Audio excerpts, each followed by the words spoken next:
Biz bu kadar emek veriyoruz ama karşılığını alamıyoruz.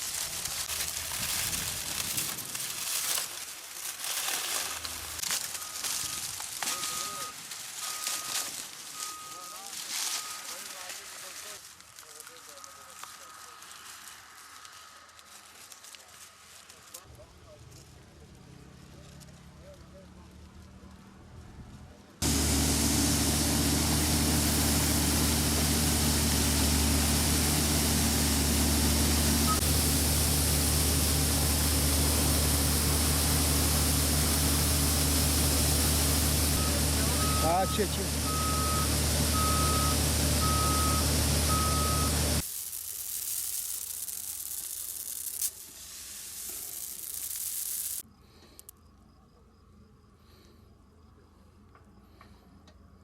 2023 sezonuna hasadına başlamış bulunmaktayız ama buruk bir sevincimiz var. Her yıl hasat ettiğimizde seviniyorduk. Fiyatımız iyiydi. Ama bu yılki devletimizin bize verdiği fiyat bayağı düşük. %5'lik gibi bir rakam vermiş ve bundan dolayı çiftçi çok mağdurdur. Zarar etmektedir. Maliyetimiz dönüm başına 7 TL'ye yaklaşırken tonuna 6 lira vermesi çok komik bir rakam.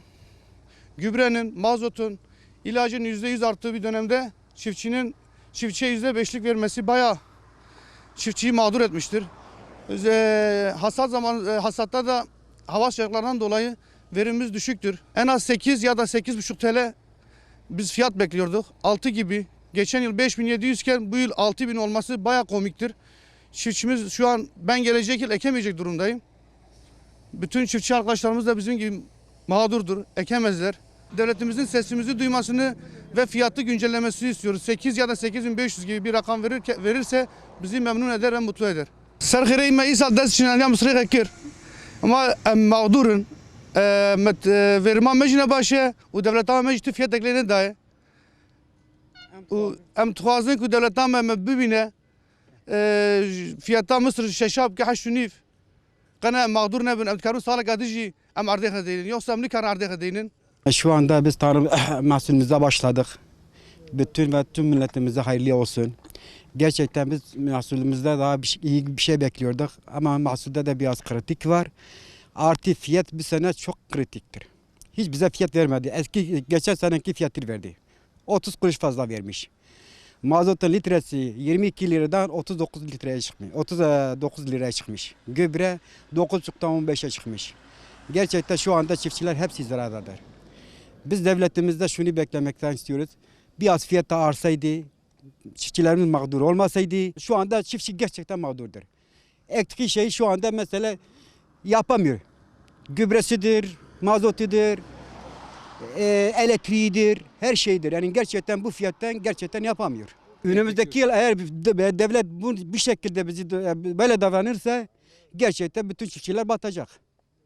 Herkes traktörünü satacak, herkes çünkü yapamaz. Burada çiftçi mağdur olmasın yani. Mesela xeyre mahsul oku başlamıştır. Mahsulci ne zaf başı gakan ben başa, ne hoka zaf başa, ne zaf xarabeci. Am duxwazın mahsul fiyat yetişen me bekletmiştir, me fiyatı ne dit.